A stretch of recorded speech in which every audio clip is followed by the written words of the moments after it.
Bonjour à tous, alors on se retrouve aujourd'hui pour une nouvelle vidéo qui est comment être productif quand on n'a pas cours.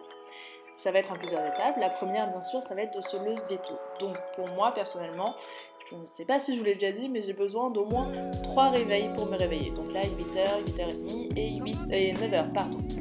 Sachant que généralement je me réveille au troisième réveil qui est en l'occurrence 9h. Donc bien sûr là je vais parler que lorsqu'on n'a pas cours. Et bien sûr pour se lever tôt il faut avant se coucher tôt. Pour ma part quand je me réveille à 9h je peux me permettre de me coucher vers 23h30 minuit. La deuxième étape c'est toujours de se préparer.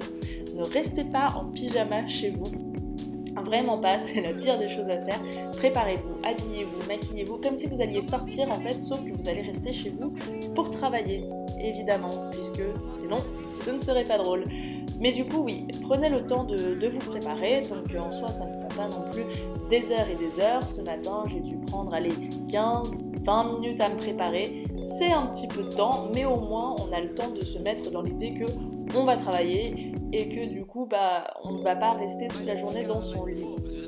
Pour moi c'est super important, j'avoue que ça m'arrive de rester en pyjama toute la journée, mais dans ce cas-là je prends toujours le temps de prendre une douche en fait avant de me remettre dans mon pyjama, ce qui peut être assez étrange, mais au final c'est comme ça que je me sens super à l'aise. Du coup ça m'est déjà arrivé de travailler en pyjama toute la journée, mais prenez le temps quand même de bien vous réveiller, de vous préparer en fait quand même un petit peu physiquement. La troisième étape, ça va être de lister les choses que vous avez à faire pendant la période où vous êtes. Là en l'occurrence j'avais 4 jours sans cours en fait. Du coup, je liste en fait tout ce que je dois faire, donc que ce soit scolaire ou pas d'ailleurs. Donc là en l'occurrence vous voyez marketing, DE, fiches, international trade, etc. Et l'étape juste après, ça va être du coup de planifier. Avec tout ce que vous avez listé, vous allez vous faire un petit planning. Bon, alors là, je venais de me rendre compte que j'avais oublié de parler de la finance. Du coup, je l'ai rajouté dans ma liste des choses à faire. Donc en fait, ce que je fais, c'est que tout en haut, à l'horizontale, je mets en fait les jours. Donc là, jeudi 7, vendredi 8, samedi 9, dimanche 10. Et que à droite, en fait, vu qu'il me reste de la place, je vais écrire matin, après-midi et soir. Comme ça, en fait, je divise ma journée en 3 parties. Et pour moi, c'est beaucoup plus facile. Donc on fait un joli planning avec des petits traits, etc. Enfin bref, c'est un vrai planning en fait, à proprement parler. Suite à ça, en fait, vous allez le remplir. Pour ma part, j'utilise en fait une sorte de code d'écriture, on va dire. Donc par exemple, les ronds, en fait, c'est là où j'ai des événements planifiés. Par exemple, un rendez-vous, je dois aller voir une copine. Enfin voilà, en gros, c'est vraiment là où j'ai déjà des trucs à faire. Et les carrés, je les utilise en fait pour mettre en fait ce que je dois faire. Donc par exemple, scolairement, etc. Et à chaque fois que quelque chose est fait, un rendez-vous ou quoi que ce soit, je coche. Donc là, je suis clairement en train de regarder si j'ai bien mis tout ce que j'ai à faire dans mon planning sur les 4 prochains jours. Donc je divise ça en matin, après mes soirées, et en fonction de si j'ai un rendez-vous le matin ou pas, je vais plus travailler ou pas. Et en fait vous voyez, dans le bas des cases, je mets ce que je dois faire au niveau de la maison. Donc ma lessive, je dois passer l'aspirateur par exemple. Voilà, c'est pas très intéressant, mais il faut le mettre parce que ça prend du temps en fait. Et du coup la cinquième étape, ça va être de vous tenir à votre planning, évidemment. Donc là par exemple, j'avais de la lessive à faire aujourd'hui, donc je suis partie faire ma lessive. Super intéressant.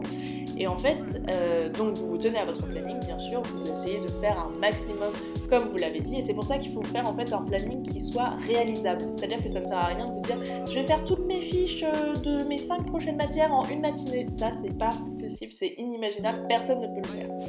Voilà, et donc là je fais ma petite lessive, et une fois que vous avez fait en fait, vous cochez. Voilà, je trouve ça mais tellement gratifiant en fait de se dire je l'ai fait, je coche. Voilà. Prochaine étape, c'est de trouver un endroit où travailler en fait de manière productive.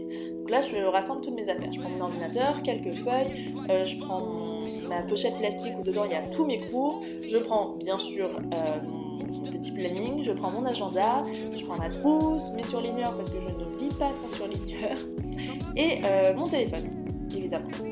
Et donc moi pour ma part j'ai besoin d'un endroit qui soit calme, qui soit lumineux et qui soit spacieux. J'ai tendance à énormément m'étaler et en fait j'ai découvert que je n'arrivais pas à travailler dans ma chambre, j'avais tendance à retourner dans mon lit en fait, c'est nul. Du coup je vais dans ma cuisine qui est super grande et vu qu'il n'y a personne c'est calme. La prochaine étape, ça va être de se faire un petit thé. Alors, ça peut paraître bizarre, mais en fait, le thé, comment dire. Alors, pas thé, tout ce qui. Pas genre infusion du soir, etc. Évidemment, ça vous donnera envie de dormir, ni la digestion légère ou quoi que ce soit. Moi je me fais un thé détox, mais très souvent je tends vers du thé vert en fait. Parce que ça, comment dire, de un ça vous hydrate, de deux en fait au niveau de la concentration c'est beaucoup plus intéressant, enfin ça vous aide à vous concentrer en fait, du coup je trouve ça hyper intéressant et puis une boisson chaude ça fait toujours plaisir.